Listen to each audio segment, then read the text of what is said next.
Le modèle chinois de développement et de modernisation a été un élément déterminant dans la construction de relations harmonieuses entre ces trois pays, l'Éthiopie, Djibouti et la République populaire de Chine.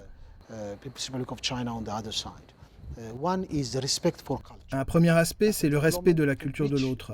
L'idée qu'on peut atteindre un développement de haut niveau par le biais de différentes cultures et manières d'être. Il n'y a pas de modèle unique. Il n'y a pas de solution miracle et c'est un élément fondamental. Le respect mutuel sans conditionnalité. La résilience aussi, dont font preuve nos partenaires chinois, est incroyable. Nous avons rencontré un certain nombre de défis, des défis d'origine humaine, mais aussi des problèmes naturels comme le Covid et d'autres choses.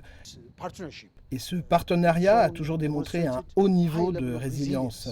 Cette capacité à construire, démontrée par ces trois nations, est vraiment merveilleuse. Il y a un certain nombre de défis que nous avons rencontrés au cours des 5 dernières années. C'est une période très difficile, mais nous savons que grâce à ce modèle, nous avons un avenir beaucoup plus brillant. Et ce modèle que nous avons appris des Chinois est déterminant. Avoir confiance en nous, en nos manières d'être, en notre culture, en notre système de croyances. Ce ne sont pas des obstacles au développement. Nous n'avons pas besoin d'adopter d'autres cultures, d'autres manières d'être. Mais à travers notre culture et nos habitudes, en maintenant notre culture et nos habitudes, nous pouvons assurer le développement. C'est ce que nous avons appris de cette philosophie de modernisation très intéressante. Et cela nous a permis de construire la confiance, le partenariat stratégique et de diversifier aussi notre modèle d'engagement avec nos partenaires chinois. Et cela a été très très important.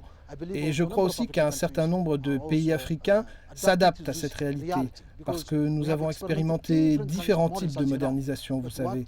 Mais ce qui nous a permis d'obtenir un développement à 2 chiffres et d'avoir une telle infrastructure, c'est ce partenariat basé sur le respect mutuel que nous avons construit avec nos partenaires chinois.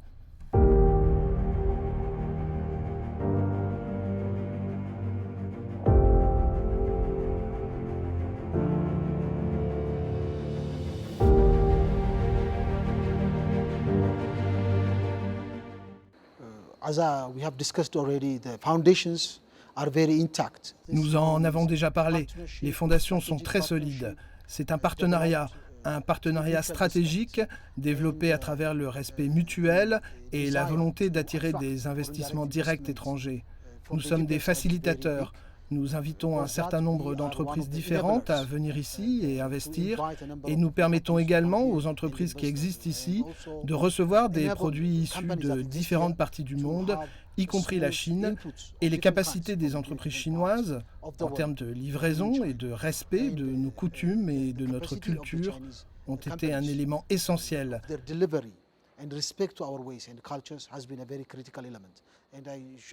Et je suis sûr que cette collaboration va se poursuivre au cours des prochaines décennies.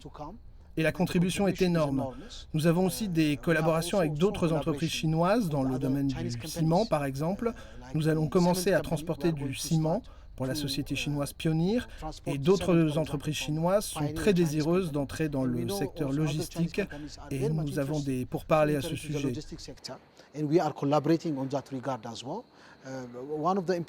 L'un des points importants, c'est que les entreprises chinoises promeuvent une croissance mutuelle et pas à sens unique.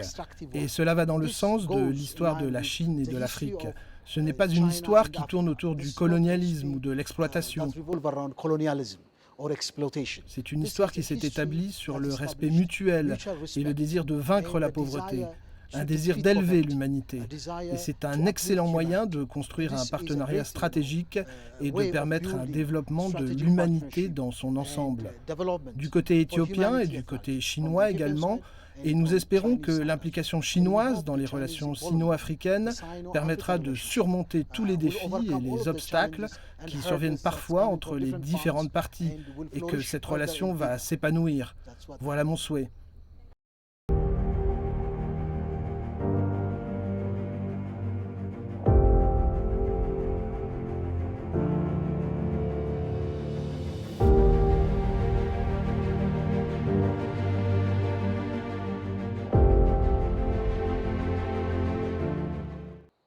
Comme vous l'avez dit à juste titre, cela fait partie intégrante de la plus grande initiative à laquelle nous assistons actuellement au niveau mondial, celle qui a lieu dans le cadre de l'initiative Ceinture et Route. Et cette région a énormément bénéficié de la ligne ferroviaire Éthiopie-Djibouti. En plus de cela, nous avons encouragé le secteur agricole dans plusieurs domaines. Nous avons récemment commencé à exporter de la viande et nous avons aussi l'intention de contribuer au secteur minier. L'exploitation minière est également une industrie en croissance du côté éthiopien. Nous faisons donc les préparatifs nécessaires, comme vous pouvez le voir avec ces gondoles qui vont nous aider dans ce domaine, et aussi dans le secteur manufacturier. Nous sommes également censés permettre à différentes entreprises qui fabriquent en Éthiopie d'être compétitives au niveau international. Donc ce chemin de fer nous fournit un énorme volume de transport pour toutes sortes d'articles et également un moyen rapide d'atteindre les ports et aussi d'acheminer des matériaux depuis les ports jusqu'à l'intérieur des terres. Donc dans tout un nombre de domaines différents, ce chemin de fer a apporté une forte contribution sur le plan économique et logistique. Nous sommes donc vraiment connectés grâce à cette initiative mondiale, ce que nous appelons l'initiative Ceinture et Route. Et sa contribution augmente de jour en jour.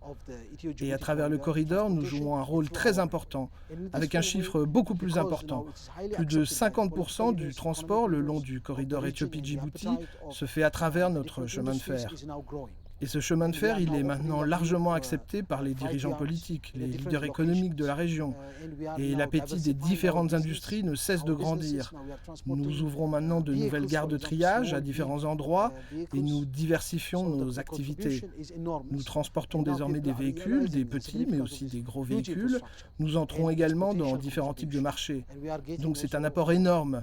Et maintenant, les gens réalisent l'importance de cette gigantesque infrastructure et sa contribution potentielle.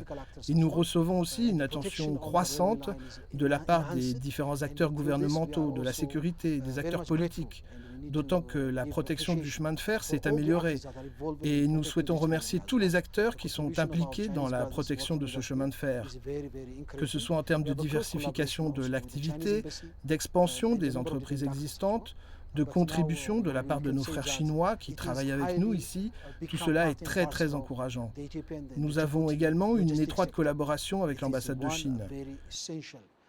Mais aujourd'hui, on peut dire que ce chemin de fer fait partie intégrante du secteur logistique éthiopien et djiboutien. C'est un mode de transport indispensable pour le fret et le transport des passagers. Les 5 dernières années, nous avons enregistré une croissance spectaculaire qui ne cesse d'augmenter.